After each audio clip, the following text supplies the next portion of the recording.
Welcome. It's so great to have you out for our special night tonight, and we are really blessed to have our speakers with us, which I'm going to introduce in just a moment. And I did want to say a big welcome to you, particularly if this is your first time here at Bridgeman. We just trust you'll feel really welcome and at home with us. And this is particularly a blessing for us as a church. We're in a series in Genesis at the moment, and so this has lined up so well with our series that we just launched on Sunday. And so I do want to just say give you a couple of guidance instructions, particularly if you're not familiar with the church here. If you're looking for the toilets, they're just out through the foyer and across to the right hand, as I'm facing, across to the right hand side there.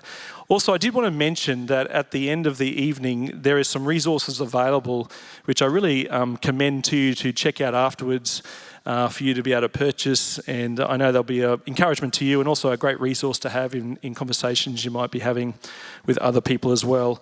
I do want to say a big thanks to Great Commission Ministry and Noel and Trish Newton particularly, who have helped coordinate tonight for us and linking us up with Professor Tom and Dr John as well. Where are you, Noel? Are you here somewhere around down the front here? And Trish is probably at the foyer there. There she comes. She's coming as well. Can we just give these guys a big thank you, and Great Commission Ministries for coordinating this for us. We really appreciate it. And I'd love to pray for us tonight, and then I'm going to introduce our speakers to us. So let me just pray, ask God to bless our time together now. Heavenly Father, we thank you for this great opportunity to share together. And thanks for everyone who has gathered here. And we just pray you'll be encouraged and blessed, and that you'll just reveal to us your great love for us, how mighty and powerful you are, great God. And so we just commit this time to you now in Jesus' name. Amen. I should mention as well that this is being recorded tonight. Big thanks to Professor Tom for allowing us to record this as well. And I know many of the Connect groups and others have already inquired about that. But without any further speaking from me, I do want to hand it over to our guests tonight. We're very blessed to have Dr John Lingelbach here with us and Professor Tom Woodward. Can you make them both very welcome? Give them a big bridge of welcome as they come to share with us now. It'd be great. Thank you, Pastor. God bless you. Can you hear me okay? Yep. Great. Dr. John Lingelbach, my partner in the theology department at Trinity College of Florida. And by the way, you may have heard of a certain speaker, just recently passed away, Billy Graham. Someone heard of Billy Graham? He was a graduate of our college, class of 1940. Went on to Wheaton, did a little bit more study, and really his call to ministry was spectacular, and God used him in a mighty way. Sometimes I actually have to say, you all may also have heard of KB, the Christian hip-hop and rap artist. And so the younger generation identifies more with KB. But we're delighted to be here with you, and I just want to do a little demo with my colleague, Dr. John. We're going to hold up a representation of the amazing high-tech interior of a cell. Does anybody recognize this object? What is it? Very good. You guys are graduates of the Biological Institute. I can see that instantly. Well, this particular model represents one of the shorter genes that's found in your cells. So if we were to walk forward just a little bit, and this particular DNA construction is representing part of the translation that goes on inside your cell. Because just like you can translate from English into Spanish or Russian into Chinese, the cell translates from one language into another, from DNA, then into RNA, and then into a protein. And so a little bit later, we're going to talk about how this amazing high-tech adventure, as you discover and explore pieces of the cell that are way beyond imagination in their beautiful design, we're going to be seeing how they point to an incredible architect, a designer of the cellular environment. So thank you, Dr. John. He will be joining me up here a little bit later. We'll just go ahead and you go ahead and just take that off to the side. That'd be great. So, a created universe, and the subtitle, Following the Evidence Where It Leads. My personal story is a little bit strange, but then it's maybe more typical than I recognize. I entered college in the late 60s, and at that point, my three older brothers and I, all entering the same university, Princeton University, had followed the same general pattern of entering university as barely a believer or maybe an agnostic, and then moving toward atheism. Maybe you have been on that journey too. Maybe members of your family have been raised in a Christian environment, a church surrounding, and yet somehow the pull of science and the modern teachings about science, some people say science proves there is no God. The evidence is not there. And so I was following that trend and began to doubt the reality of miracles. In fact, I would say began to doubt the credibility of Christianity in general. And so by the time I entered the second semester of my freshman year, I was actually opposing the teaching of creation evidence on the Princeton campus. I was like a little Richard Dawkins in the making. And so I actually went so far as to challenge the leader of the group on the campus. He was a Princeton graduate, founder of this group. And when I presented the evidence for Darwinism, he came back to me with evidence from the biblical data of Isaiah 53. Anybody heard of that chapter? It's spectacular. It is a dazzling previewing of not only the death of Christ and his trial. The crucifixion details are almost unbelievable, and even the triumph, the resurrection, is hinted at the latter part of that chapter, 12 verses. So he went through that chapter with me very carefully, answered my questions very lovingly, gently, and in that process, I realized there is information, there's evidence and data I had never encountered. And so I would like us to think about the evidence for God, and we can say, quite frankly, the evidence for evolution, or Darwinism, we could use that term too. We can think of the evidence in the broadest sense. There's scientific evidence of various kinds, biology, chemistry, physics, astronomy. They all have their evidence that they dig up. There's evidence from our own heart. We look down deep and we sense a moral law that's there. So you might call that the moral law recognition or the intuition of evidence that there is morality. And then there's biblical and archaeological and historical, but especially biblical evidence. Scientists like to use the word data. You may have heard of that. Show me the data. So that's all very valid and very important. But let's just think of evidence as above ground. That's the superstructure. And there is like a line, and that's the ground. And what is underneath the superstructure of a building? The foundation. It's hidden. No one sees it. And so I would like tonight for us to consider that just as I did not recognize I had a worldview, I had kind of assumptions, things I assumed to be true, but had never really thought much about, were underneath my thinking. They were the grounding, they were the foundation of my thought, and I didn't even realize that I had never, ever analyzed them and put them under scrutiny. So just think of evidence is above the line, and we're going to draw a line in our imagination. That's all important.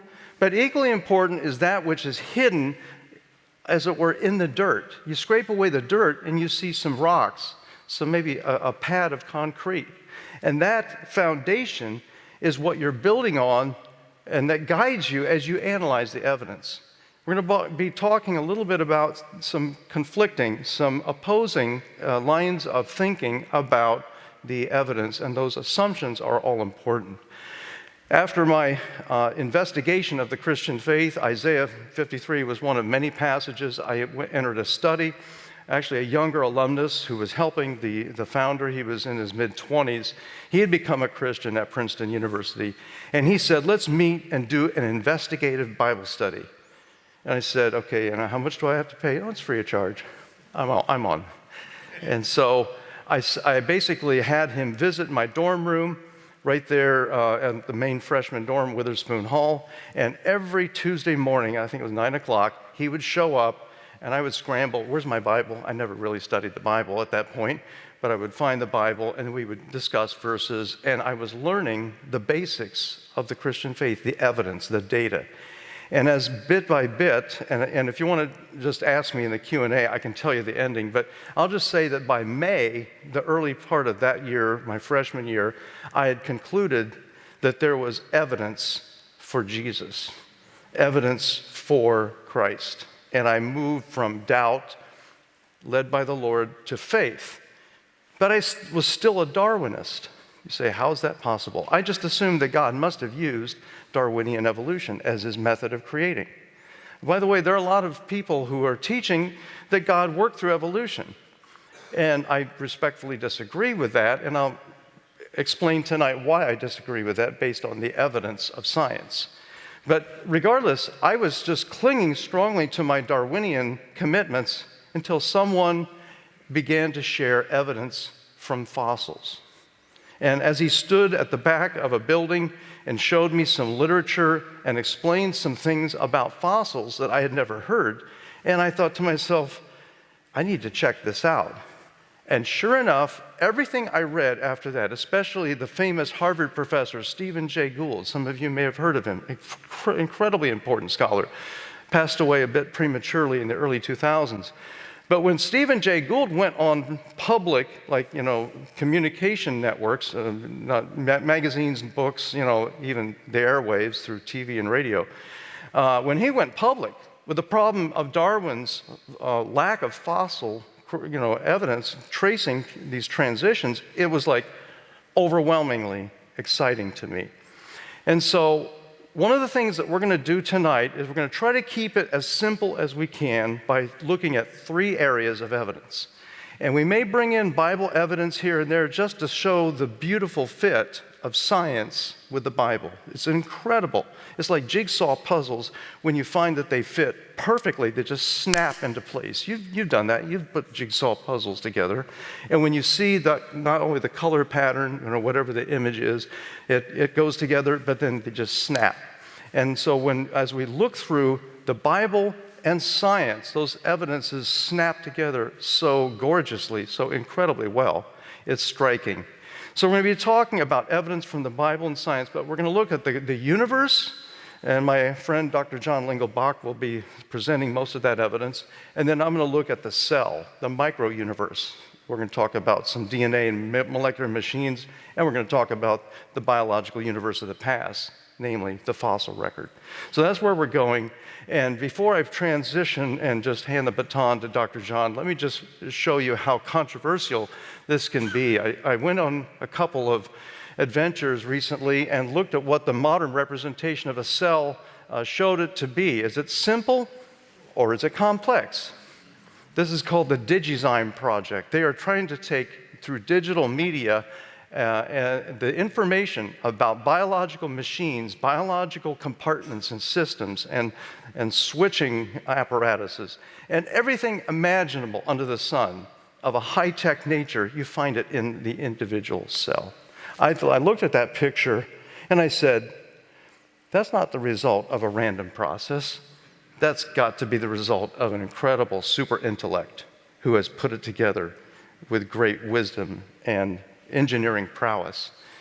And then as I went more and more into this area of biological complexity, I thought I have to go on the road with this. So I had an opportunity, go to the next slide, for example, to engage in a debate at the largest and oldest university in Italy, Sapienza. It's near Rome, just north of the Colosseum, 100,000 students. And I was invited by a conservative Catholic group to go over and debate the head of the Evolutionary Society of Italy. You'll see him down in the lower left-hand corner. There's a little yellow circle around him. You can see he doesn't look very happy. He was a little grumpy, that's the word I'll use. In our 2-hour debate, which you see was standing room only at the physics building, I was trying to get it back to the science. You see the little comment, what was the issue? The issue was supposed to be, is there evidence for intelligent design? You know what he wanted to talk about? Genesis. Yeah, as in Genesis, the first book of the Bible. I have no problem with talking about Genesis. I teach Genesis in my Bible course at Trinity College. I explain what I think it's straightforward, historical, sketch of history. It doesn't go into a lot of detail, but the key important facts are there. But he wanted to talk about the Bible. And again, I kept saying, the purpose, it was the stated purpose of the debate to bring scientific evidence, because he was trying to paint the creationists as, oh, they just have faith. Like Dawkins says, oh, faith is belief in the absence of evidence. That's literally what he says in some of his written statements. I think that's a perversion of faith. Faith feeds on evidence. Faith has its roots in evidence, and based on evidence, as C.S. Lewis said in many of his writings, evidence steps out and puts trust in God based on the evidence. Faith puts trust in God based on the past proven evidence. And where we really lose faith is where emotions, the situation comes in and pulls us away from our faith. So I was excited to be able to talk about DNA, and I said, Dr. Boncinelli, I said, what is the evidence that DNA, 20,000 genes in the human genome have been patched together by blind automatic processes? He didn't answer. He went back to Genesis. I thought, this is the most interested guy about Genesis of any atheist I've ever met. So, but we had a nice discussion. It was very civil. We actually ended on a very positive note of wanting to get to know one another better and follow out the implications of what we had said. Next slide. I've been able to visit a little over 30 countries in the last 20 years. In Kharkov, Ukraine, of course, Ukraine has gone through its own tragic attack, and that's all really on our hearts. But when I went to this particular university, the Culinary Institute, actually, this is not the Culinary Institute, it is the first-year medical class. Some people said those look like they're, chefs. Yeah, not chefs, they're first-year medical students. But when I presented the case for design through a powerful video called Unlocking the Mystery of Life, and we have it on the table back there. It's an amazing summary of the evidence from the cell. And as I was talking through this evidence, we had a reaction that the students, when I turned off the video and went back to my lecture, were shouting at the professor, and the professor was shouting back. I didn't know what they were saying. My translator says they're having an argument, and I thought, yeah, I can tell that. And she said, yeah, they're wanting the professor to show the whole film and not just the portion. And she's telling them, calm down, I'll show the whole film next week. And then they calmed down. They were hungry for the data. They had never heard in all of their studies, from K through 12 and into the university, and even at their level of medical school, studying to be doctors, they had never heard any evidence contrary to the doctrinaire neo-Darwinism picture that they had been given. And I think it's so important that people get to hear the evidence on both sides, and that's what we're going to try to summarize. And one more picture of a tour that was arranged for 2008. 5 major cities, Barcelona, Madrid, León, Vigo, and so forth, Malaga. We had an opportunity to speak at 3 universities, but guess what? All 3 universities canceled our lectures a week before we boarded the plane, because the neo-Darwinism establishment, the Professional Evolutionary Biology Society, said these professors from the universities in the United States are going to ruin Spanish science. I said, ruin? We were not even talking about intelligent design. The title of our tour was What Darwin Didn't Know. And I'm thinking, why are they opposed to hear more knowledge beyond what Darwin didn't know in his day, which really would kind of bring into doubt and questioning or even torpedo his theory based on what we now know. The good thing is that as you click again, there was so much of a hubbub, we were featured on the front page of the Madrid newspaper. And the free publicity brought out 2 TV networks, 5 radio networks, and all the newspapers. And we had free publicity. So our message actually was helped in a way. But in the 5-city tour, I just realized more than ever, this is a matter not of the evidence, but the underlying worldview. The philosophical views, the assumptions. We use the word assumptions. Like, I assume that I'm really seeing you here, and I'm not dreaming. You're not part of my dream, are you? Okay, no. Okay. And you're assuming the same, right? I'm assuming I'm sitting here watching Woodward, this professor from the U.S., and I'm not dreaming, you're not dreaming. I think that's a safe assumption. Now, that's kind of a simple, but the assumption is, in many cases, naturalism. Let's click once more. The worldview that dominates. Now, we have, besides naturalism, something called postmodernism that denies truth.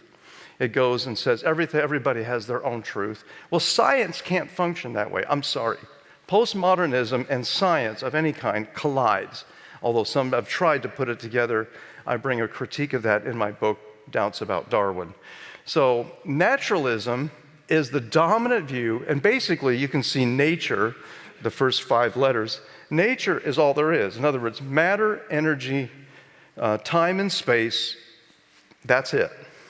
Everything in the universe that's real is matter, energy, time, and space. So even your thoughts, even your consciousness is nothing more than matter, just doing its thing.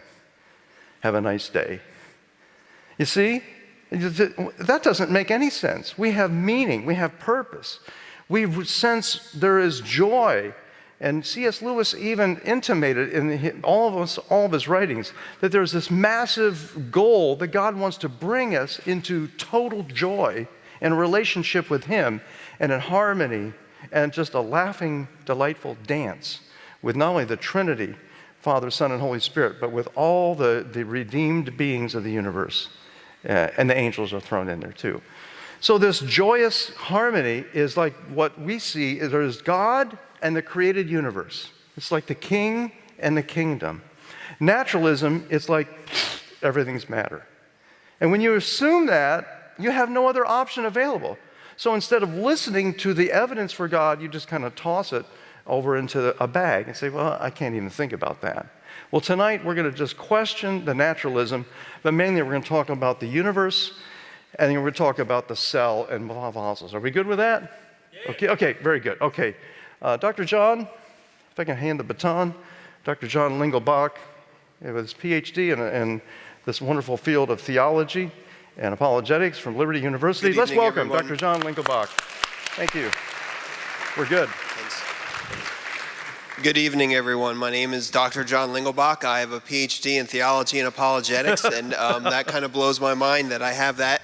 God has been good to me, and I just want to kind of tag along a little bit of what Tom said about naturalism, and give you just a real brief context.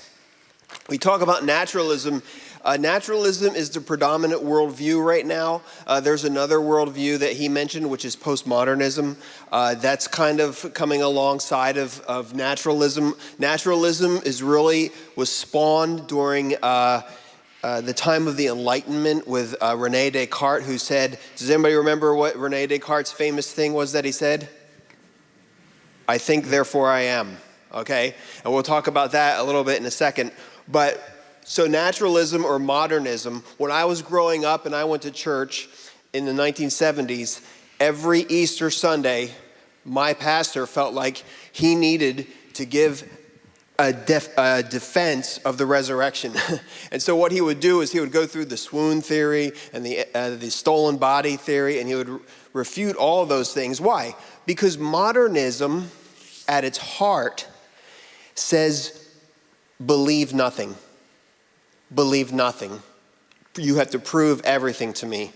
Postmodernism, on the other hand, says what? Believe everything.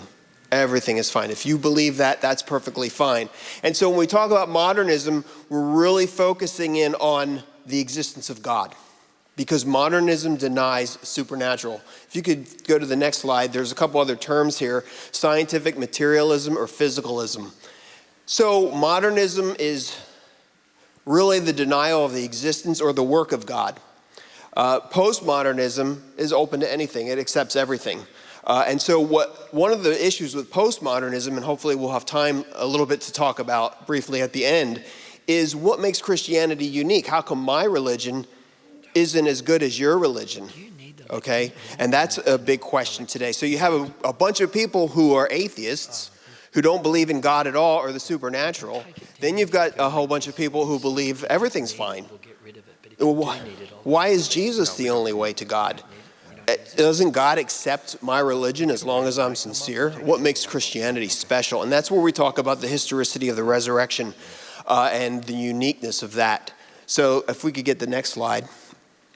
So when we talk about the evidence of the universe that we see in the cosmos, and we talk about the biblical evidence, I think it's very interesting how we look at the stars. And one of my greatest experiences in life was I got to serve in the United States Air Force for about 23 years. And my very first job, I was basically in a bunker 3 stories underground in Hawaii and working the mid shift.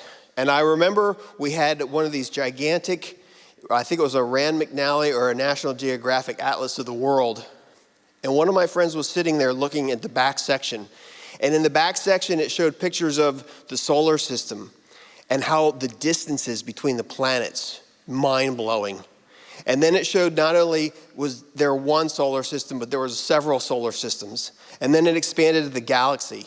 And the next thing you know, there's all these other galaxies, and this picture just depicted them expanding out. It's almost endlessly. And I remember my friend, completely godless individual, looking at these pictures and reading this text at 2 o'clock in the morning on a mid-shift, and his mind was blown by the size of the universe. His mind was blown. And we see that evidence in the cosmos. We also see the same thing in Scripture where he says, the heavens declare the glory of God. And what's interesting about this is this is evidence of who God is that's available to everybody in the whole world. Every single person in the world can see this, whether they're walking down the street in a busy city like Brisbane at night. Well, you might not be able to see too many stars if it's a bright city. Or somebody who's out in the middle of a jungle somewhere, or standing on a beach at night. The heavens declare the glory of God. And so you see the evidence of both sides, okay? The world that we live in as Christians, we have a tendency to want to kind of categorize that. This is my religious world. This is my theological world. And we look at the rest of the world as, well, that's separate. That's science, or that's math, or that's English, or history. But that's not the way God sees it. He sees it all together, and we see that in this example here. Can I get the next one? So here's a specific example where it says, the Lord is speaking. The Lord is speaking. We have a God who is communicating to us. He stretches out the heavens, and he lays the foundation of the earth. He forms the spirit of man within him. And I want you to look at that word, stretches. He stretches out the heavens.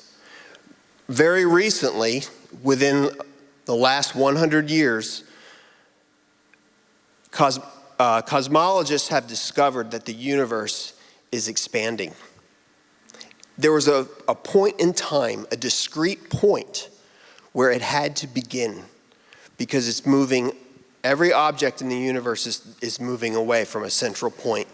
And so we can see from the biblical evidence, he stretches out the heavens. And we can also see that from the astronomical evidence that he's stretching out the heavens. Next. And this is just, that discovery was made, I believe, with the Hubble telescope, or with Edwin Hubble. And it's fine-tuned to at least 90 decimal places. This is how specific the information is that they're able to get. And what's amazing is that these scientists are discovering things about the universe completely separate from the Bible, and they both affirm each other. So this is evidence from both sides that you can see. Next. Does anybody know the name of this particular galaxy? Very good, Sombrero Galaxy, and that's because it can only be seen from Mexico. No, I'm joking. Next slide. Oh, there you go. Can you go back? I'm sorry. Yeah, there you go. So it requires magnetism and gravity to be precisely balanced. So magnetism and gravity are two of the forces of nature, okay? There's a couple others that we'll talk about here, but the same forces of nature that hold that galaxy together, next, are what hold the atoms together. And you ever notice the similarity in the model of the atom? It looks very similar to a galactic formation, okay? It's like the signature of our Creator, okay? And those four forces of nature, which I don't understand them completely because I'm not a physicist, but they are gravity, magnetism, is it strong force and weak force? Yeah. And this is the thing about the atom that blows my mind away.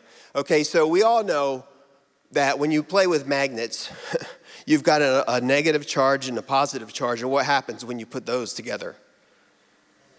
They get stuck together. But if you put two charges together that are the same, they repulse each other, okay?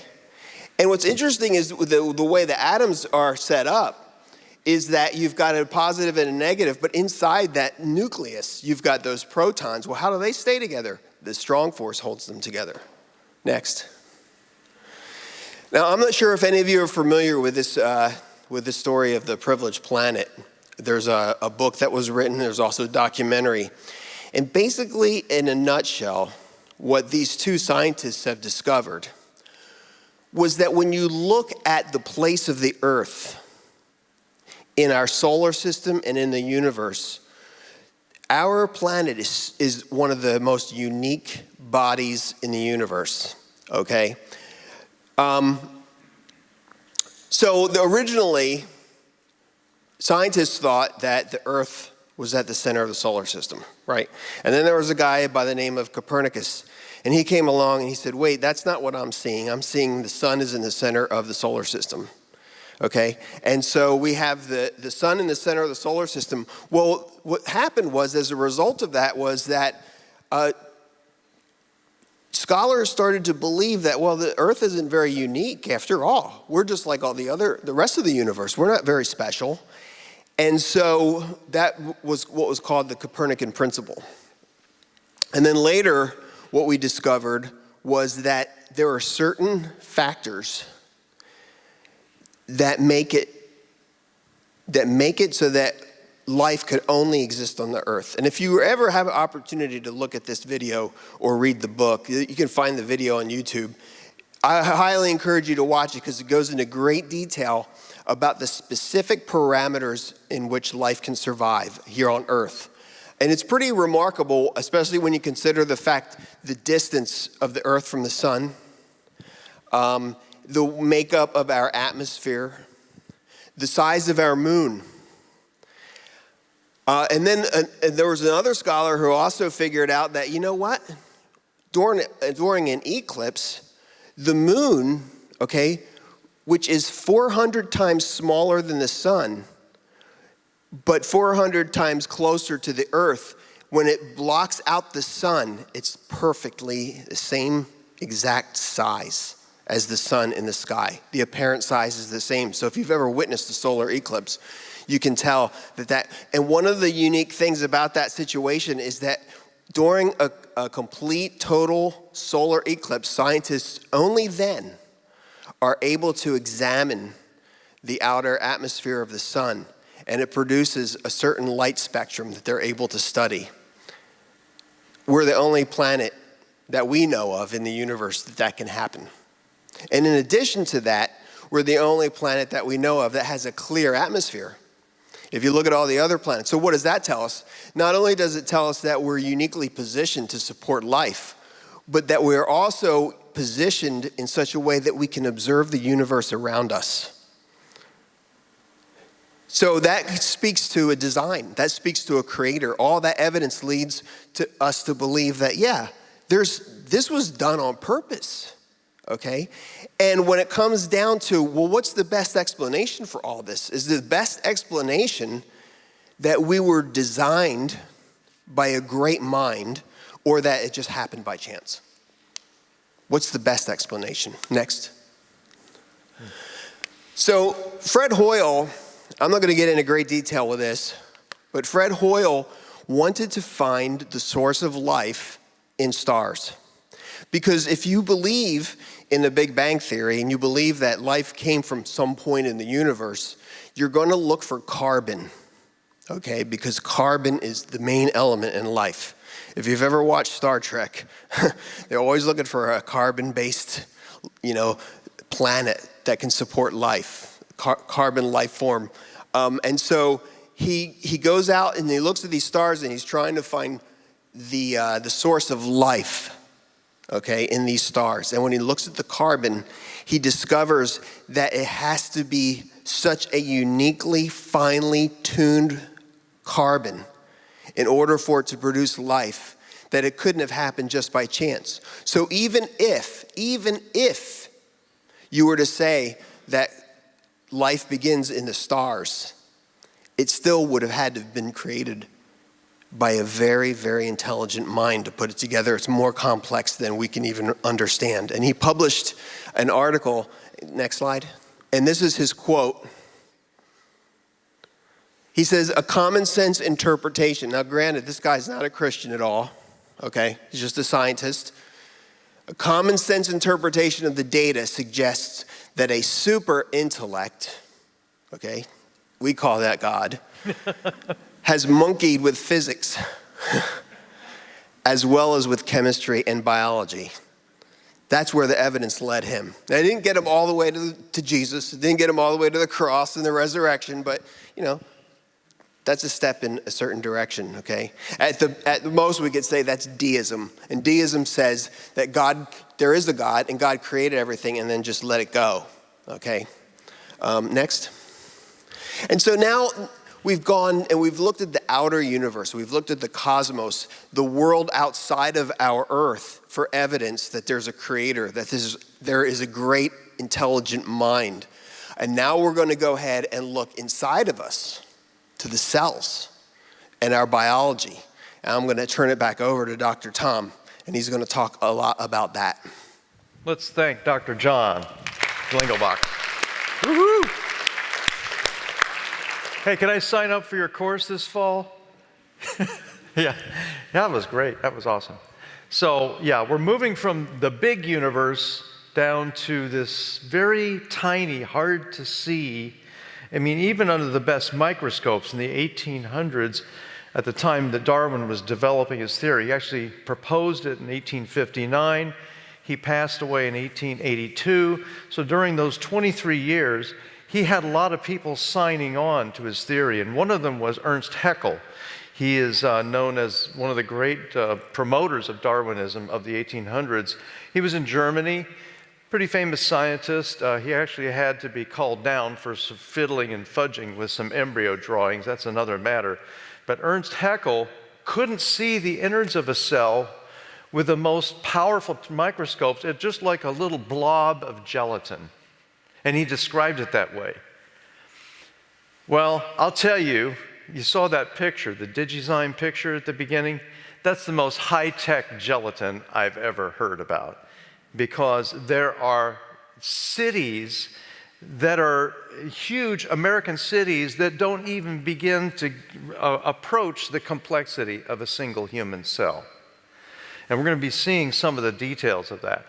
One of the professors that on the atheist side of the equation has said the newly revealed complexity inside the nucleus even has a complexity of the way the folding happens. The chromosomes have to fold together so that adjacent pieces of the chromosomes can have conversations. Isn't that mind-blowing? And so this professor said, this in complexity is staggering. That's the word he used. And then he said it nearly approaches infinite complexity. I just interviewed on a radio program. We have a podcast called The Universe Next Door. You can access it any time through our link on apologetics.org. And I interviewed this very famous rising star scientist. Thankfully, he is a Christian. He has the freedom to speak of his faith. But he's a leader in the area of epigenetics, the study of the cell. And he said, Dr. Tom, I look over the edge of a cliff when I'm studying the complexity of a cell. And it's like this huge chasm of deep complexity. But the thing is, now I see so much density of function. There's so many functions built into the cell, piled one on top of another. I'm wondering if there is a bottom to the cliff, or if it just goes down forever. I mean, that is God revealing himself, again, to use the word of the atheist, in a staggering way. I would say the evidence from the cellular, and we'll also talk about the fossil evidence, is approaching the macro wave. You have great waves here in Surfer's Paradise. I know north beaches of Oahu and Hawaii, great waves. I'd say this wave of evidence is approaching tsunami size. And it's amazing to see it happen. So let's go into this universe. Let's walk step by step. I'm just going to look a little bit at Darwin's theory. Next slide, please. So Darwin in 1859 kind of set the agenda for the scientific and educational establishment, starting really by the 1880s. Even my college, which is called College of New Jersey, they renamed it Princeton right before the turn of the century. So even a Christian head of the college said, I accept God worked through Darwin's mechanism. And he later had second thoughts about that. That's another story. But the common descent, the idea of all animals, including plants, including microbes, bacteria, everything that lives, everything that has DNA, and by the way, everything living has DNA, leading up to the highest animal, you can just barely see it, it's a poodle. Must be a dog lover made this chart. So all of those animals are related. I mean, we are distant relatives. We're distant cousins of giraffes and mushrooms and palm trees and bugs. Are you excited? Now, I would say we have a relationship with them because we have a common designer who used and reused some of the same brilliant design principles, like cytochrome C, if you've studied basic biology. But the idea of common descent was even around before Darwin. 60 years before Darwin published his book, a professor in France came up, Jean-Baptiste de Lamarck came up with his idea of evolution. Everybody kind of laughed at it and just kind of tossed the book aside. But when Darwin came, he added B, the mutation selection motor. And actually, he was using the word variations, so I'm actually kind of using the term that they brought in about the time of World War II. About the 1940s, the scientists were working hard, and they said, well, let's just use the word mutations. You know what a mutation is? That's a glitch. That's a misspelled word. There was a mutation in our family that caused me to be examined at age 1 to see if I had eye cancer on my retina. Because my first cousins on my Aunt Irene's side, her mom, which is my mom's mom, had eye cancer at age 1. They had to remove the eye, put a glass eye in, and 2 of her and Irene's children had to have, at age 1, eyes removed and a glass eye. Runaway eye cancer. It's called the Retina Blastoma gene. One letter is wrong. One letter is wrong on a very sophisticated protein that sets up the DNA functioning of the retina. Isn't that amazing? One letter produces childhood eye cancer, retinoblastoma. Well, mutations are said to sometimes be good. I mean, like the spelling improves. Maybe you could think about the word analyze in America is spelled with a Z-E, but in Britain, I think maybe in Australia also, it's S-E. Is that right? Analyze uses the S-E. So the Aussies and the Brits say, oh, S-E is better, improvement. Whatever. I mean, Z's okay, S is fine. You see, that's like a point mutation. That's like one letter is changed, and if you think of that as improvement, I guess it's an improvement, but to me, it doesn't make that much difference. But they say that you can take a gene which has not only hundreds, sometimes tens of thousands of letters, and by just randomly changing letters, you will turn a text of an Encyclopedia Britannica article, like this gene, into a love letter to the girl you're dating, or to the guy you're dating. Okay, you see, what's the likelihood that random letter changes will completely and beautifully change one text into another? High probability or low? Very low, and it's provable, mathematically provable. To me, the handwriting was on the wall by the early 50s when we began to understand how DNA functions and how point mutations are a dead end to write new code. And it's mathematically identical to a computer code. Let me repeat that. Bill Gates, you ever heard of him? Microsoft, has said the DNA code is the most complex code we have ever seen, far surpassing anything that Microsoft has ever done. Think of that for a minute. What does it take to produce code? Programmers. What do we need then to explain 20,000 genes? And by the way, they've just in the last 15 years discovered another 400,000 RNA genes. Put that in your pipe and smoke it. That's the old phrase my dad used to like to use. So the explosion of high-tech information, computer-like, hard drive, I like to use the word hard drive, information is extraordinary, and the mutation selection motor is failing so bad. Look it up. Guardian 3 weeks ago, about 1 month ago, The Guardian, which is kind of a left in terms of their political spectrum, published an article by Stephen Buranyi, B-U-R-A-N-Y-I. Check it out. It's Are We Looking for a New Theory of Evolution, I think is the title. When that article came out, I thought, just in time for our trip to Australia. Because this is what they've been talking about behind closed doors for 30 years, especially the last 20 years. It's like, well, we can't say this to the public. We're working on a new theory to replace Darwin's theory. But they're just cobbling together little bits and pieces of ideas. No synthetic or comprehensive theory has come forward. And that's a bit scary if you're a Darwinist or an evolutionist, broadly speaking, and you realize Darwin's theory is not cutting it. So let's go ahead and just go into some of the ideas of Darwin's contemporaries. These are, on the right side is Heckel, the German scientist, who said the cell was a blob of jello. On the left side is another popular tree of life. Now, I would say if you want to talk about each species or genus, the tree of life may work. I think there is like a forest of life. An original Adam and Eve produced this kind of tree of descent of all humans. So the tree picture may be good to some extent, but you cannot connect different disparate kinds of animals and plants together in a tree of life. Does that, you make my point? Understand my point? So I think that the idea of many trees of life, there's the tree of life of bats. I don't know how many original bats would have been created by our creator, maybe 3 or 10 or 20. There are 800 species of bats. There are 8,000 species of birds, broadly speaking. So maybe there was originally 150 main kinds. The word bara min, created kind, is used in Genesis, and it doesn't tell us whether it's a genus, a family, class, or whatever.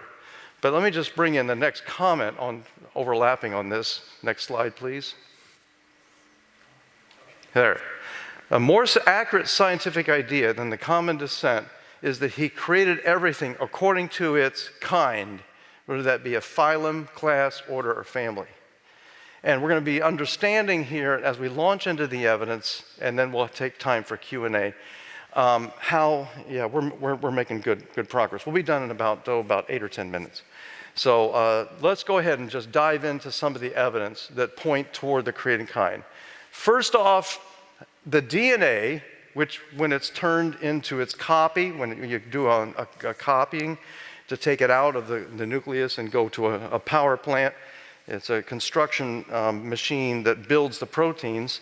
That DNA and the RNA and the proteins, they all beautifully work together with great complexity. The specified complexity is quite startling. Now, we have a dive into the nucleus. Have we shown the dive into the nucleus?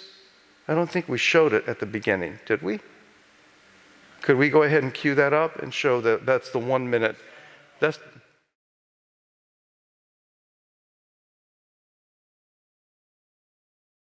The astounding discovery of the secret of life is celebrated on April 25th because on that day in 1953, DNA's spiral ladder structure was first published in England by James Watson and Francis Crick. As we enter the gateway of a human nucleus, we are greeted by the double helix molecule of DNA itself, which is tightly wound around spools called histones. Yet it turns out that the information embedded in the genome, DNA's library, is just part of the story. A higher control system, called the epigenome, has been discovered. This controls the function of DNA, and it contains several kinds of chemical codes which are deployed across the genome in the form of millions of tiny tags. Some are attached to the histone spools. Here you will see a tiny molecule, an acetyl tag, added to a pair of tails projecting from the histone. When tagged, the tails swing away so that the DNA can be read. Join us in the new DNA and Beyond learning experience and learn genetics and epigenetics all at the same time. Thank you, tech team. Well done. Thank you. That was so brilliantly executed. So DNA and Beyond is the website that we, the C.S. Lewis Society, our ministry in Tampa Bay, spawned to create a way to teach DNA, even in public high schools. And for example, in Tampa, there are 38, in Hillsborough County, there are 38 high schools. And when I showed our models, the long one I showed you, and we have a shorter one, it's about 3 feet long. We have 5 of those out there if you'd like to get one. But our models are designed to show straightforwardly the powerful code nature of DNA. It actually has 4-letter alphabet. A, T, C, G. And if you go to our website and go to the demo of the model, you actually see how we've developed a song, the ABC song, to represent the 4 letters. I don't know if you'd like to hear it. Like to hear me sing a song? Okay. Well, just keep in mind that A and T always go together. And that's, we have colors, azure, azul, blue, and T is orange, but we call it tiger tangerine color. And then C and G is crimson and green. And then we have the D, which is deoxyribose, is the white part, and it's sugar. It's a deoxyribose sugar, and the P is the phosphate. So are you ready? A with T and C with G, held in place by D and P. When I rest, you will see methyl tags plugged into C's. I'll explain that in a minute. Now I know my ATCGs, won't you come and twist with me? Okay, so, and if you see, thank you very much, and we have one of the main beautiful soprano opera, almost she's an opera singer professionally as well, but she actually did the song. I wasn't that very good singer, and the guy who did the demo, he was the valedictorian of our Bible college, but that's on our website, dnaandbeyond.org. But specified complexity even means that there's not just a layer of DNA and its sister molecule RNA, and that's the code that produces the protein. I have a 25-foot long protein chain I didn't bring with me. That would have been another whole large suitcase. But the DNA, RNA proteins are amazing, but now they're finding another language, these tags. Remember the little tags that were added? And so the spool said, okay, open up. And those little tails that were like clamps pulled away to allow the DNA to be read. Now, you can't just have a tag float down. It has a little miniature spaceship that carries it down to the spool to attach it. So how could you ever have this whole system functioning without all the machines that go with it? Do you follow the complexity? And then even the DNA has these, they're cute. They look like little Mickey Mouse heads with an extra ear, okay? They're methyl tags, carbon, 3 hydrogens, and a methyl tag is placed strategically on the DNA to give it a rest. And then when you need that DNA to wake up and do its work of whatever, copying, another machine swoops down to go, you like my sound effect? Okay, and pulls the methyl tags out, and then the gene wakes up and says, okay, I'm ready to work. There are 30 million methyl tags strategically placed on the right genes, depending on the kind of cell that we're talking about. That's an additional layer of language on top of the DNA language. Do you see how exciting it is for someone who embraces intelligent design, and how scary it's getting for those who say everything was concocted by blind process? The tension is enormous. I mean, between those two camps. Next slide. When you see John loves Mary scribbled on the sand, you did not necessarily observe anybody walk over. What would your theory be? Some pebbles hit the beach from a strong wave and just the water dragged and formed. 2 crabs came up and they were engaged in a mating dance, and they did some very interesting dance steps, and they just dragged. No, that's not good. What would your theory be? John or Mary or someone that wants them to start dating, okay? Put it there. And so next slide, of course, The sufficient cause test. Can undirected forces arrange letters in a meaningful sequence? Now that's obvious for just, 15 or so, depending on how many spaces. Okay, if you have 15 letters, how about the Titan gene, which operates and sets up the spring mechanism in every one of your muscle cells? Do you know how many letters are in it, the Titan gene? 110,000. 110,000. So that's literally 10,000 times longer than this, or close to it. So, and those genes have to be arranged just right, or the letters in that gene, the letters, the nucleotide pairs, the rungs on the DNA have to be arranged just right to produce that spring mechanism. Keep going. Psalm 139, I think, is just appropriate data that I think in God's plan to reveal truth through David, that he had the opportunity to write into the book of Psalms, comes out powerfully here in Psalm 139. You knit me, and I put, and my nano machines and DNA, together in my mother's womb. I praise you because I'm fearfully and wonderfully made. Your works are wonderful. I know that full well. And only in the 20th and 21st century do we get to see this explosion of evidence, of data, that confirm we are truly fearfully and wonderfully made. Remember the term that Fred Hoyle used? Not a Christian. He was seeing the evidence, the fingerprints, if you will, of a super intellect. I like the other name that is used sometimes, mastermind, in a positive sense. God is the mastermind of history. He's the mastermind of the love that brought you into wherever you are in your journey, either to Christ, hopefully, or to consider Christ. And so I think that we see evidence of that knitting in the DNA. Next slide.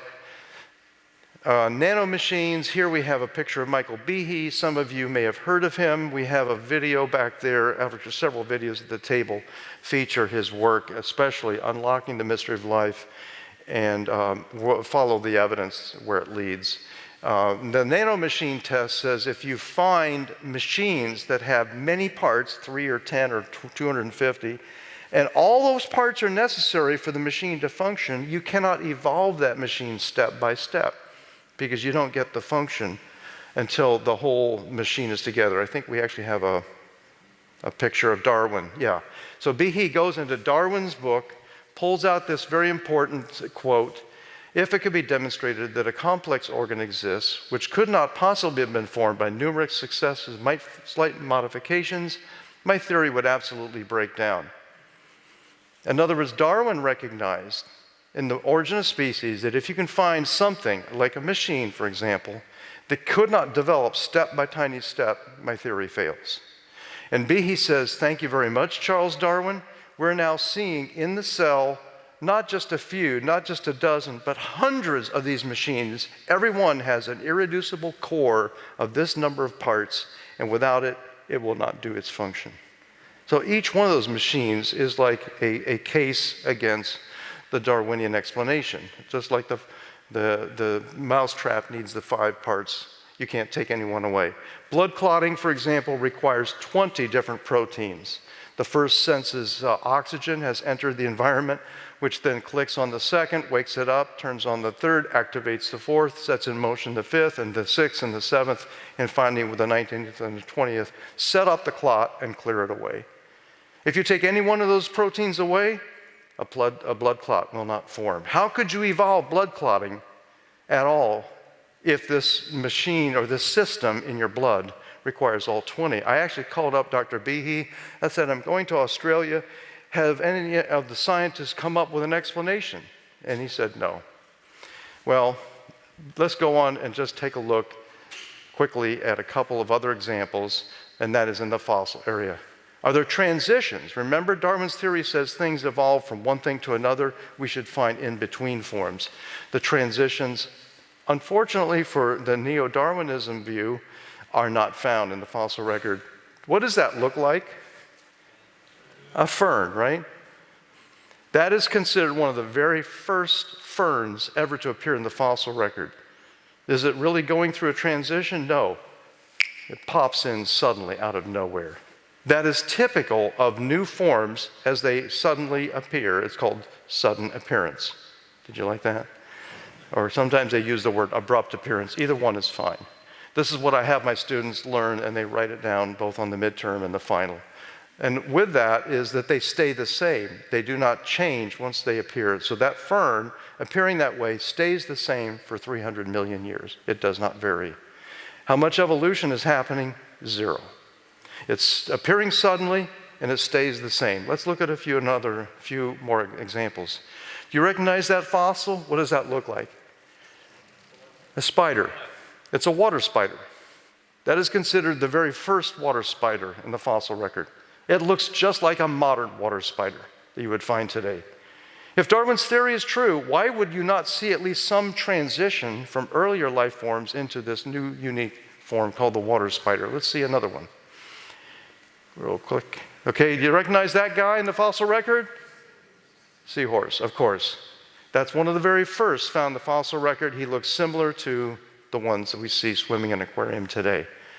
Sudden appearance followed by stasis.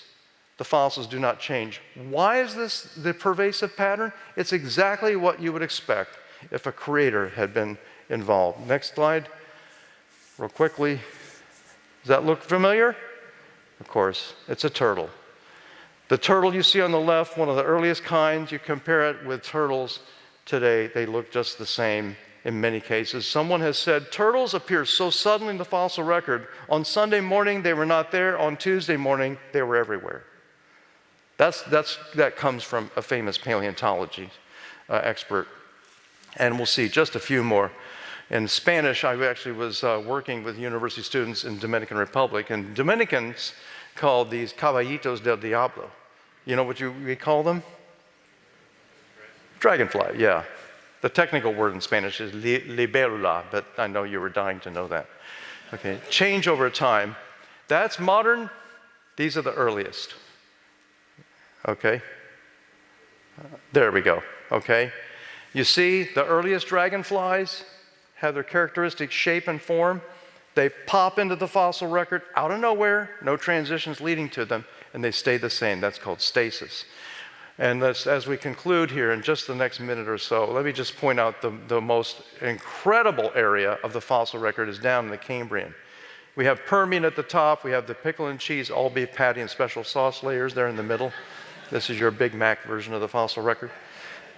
But down there in the Cambrian is where the action explodes. And that's where I think the count now is 19 or 20 major phyla. Phyla are huge categories of living things, appear suddenly out of nowhere. The Cambrian explosion is a very powerful example of sudden appearance and stasis, and this is evidence against the Darwinian paradigm. And we'll just then conclude with this next one. Okay, keep going.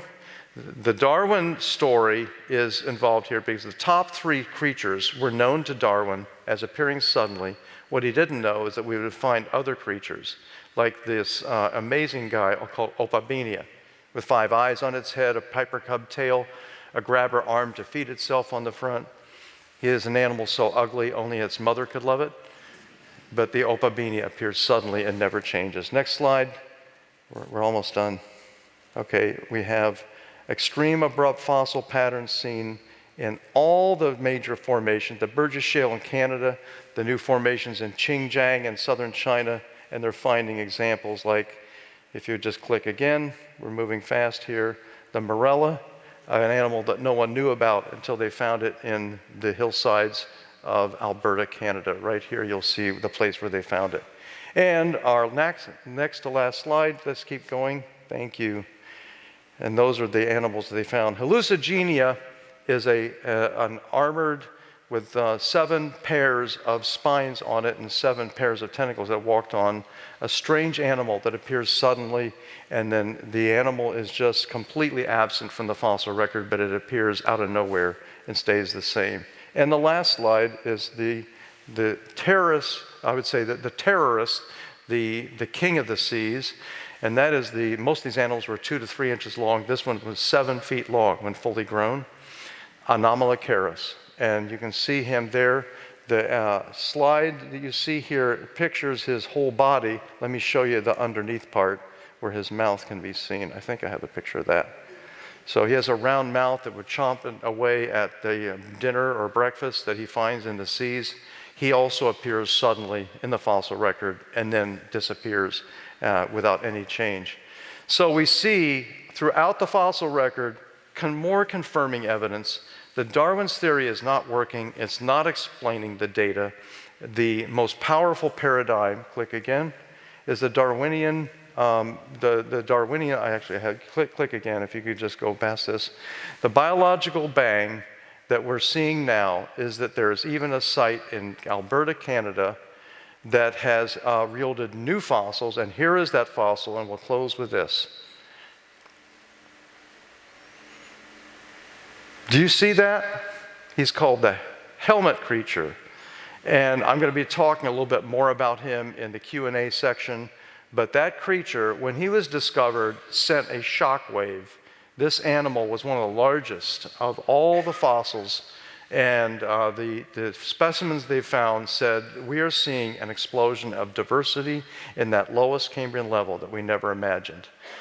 God is revealing right now to the entire world, the scientific world, the biological world, the fossil world, but the entire world, the greatness of his love and the beauty of his creation. He is the master architect. He is the mastermind. He is the super intellect that Fred Hoyle glimpsed. And so it's been a wonderful experience to be able to share some of these findings, and I hope that as we get into Q&A, and we'll just enter that right now, with a transition, I think Noel, or am I going to be talking about the books? Okay, so thank you very much for listening. You are a great student audience. You are awesome. I'll close off, all right? I'll come up and close off. Right? Okay. So we have here two books. We actually have 4 on the table. Thank you so much for handling the roaming. This is our roaming microphone crew, and they're ready to take your questions. And we have a few more things up there if you want to. If anybody wants the bonus slides, we can look at them during the next section. So, Doubts About Darwin is the story of how the Darwinian theory began to kind of sag and creak and groan under the weight of hostile evidence in the late 80s and early 90s, and how this excited group of young scholars saw the evidence pointing in a new direction and developed the intelligent design movement. Most of them are PhD biologists, chemists, professors in different universities. And I wrote about this for a group of atheist professors for my doctoral dissertation at the University of South Florida in Tampa, and they actually passed me on it. They said I had to edit one of the footnotes. Okay, thank you very much. I edited the footnote, got approved, and then we pushed most of the technical stuff to the appendices. So if you read the book and the appendices, you get pretty much a kind of a public version of what I did, the research I did over a period of 4 years. So that was available. That's available in the back. We actually have Michael Behe's newest fabulous book. It's a home run. I don't know if you know about American baseball rules. There's a thing called a home run. It's really, really cool when it happens. He didn't just hit the ball over the fence. He hit it out of the ballpark when he did the Darwin Devolves. And maybe if someone wants to know the thesis of that book during the Q&A, I can fill you in on that. We also have, I think, 12 different kinds of videos, and I carefully selected the best, most of them are about an hour long, the best videos in existence. Most of them produced by Illustra Media, and they are amazing. I mean, they are just so well done. On a scale of 5 stars, they deserve 12 to 15 stars.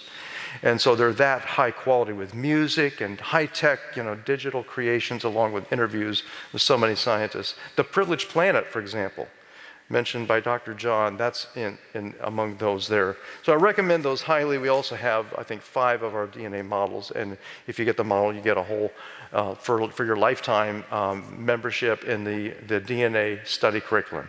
So it's like a 6-week curriculum, and it's all online. Anyway, so that's a little bit of what we have available, and I'm so thankful that Dr. John, Brother Noel Newton. Okay, let me just give these back to you. Okay. Sorry about that. We're about at the end. Yeah, well, Yeah. Okay. Thank you for coming tonight. You talked about, we mentioned about Great Commission ministry. Well, some of the members of that are with us tonight. We've got Maury and Jenny all the way up from Melbourne, and Earl and Robin from Sydney, and Trish and myself are here in Queensland. And it was our privilege to be able to invite these two outstanding professors to come and to share with us tonight the Creator God. I want you to put your hand together for them, for what they've done.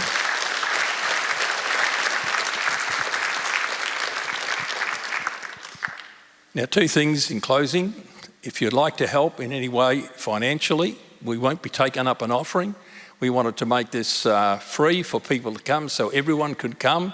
But if you'd like to help us, you have in your seat all the information of how you can help us financially, electronic banking, or even if you have some cash tonight and you'd like to hand it in to us, we'll be where the books are being sold, and you can come and you can hand it to us there.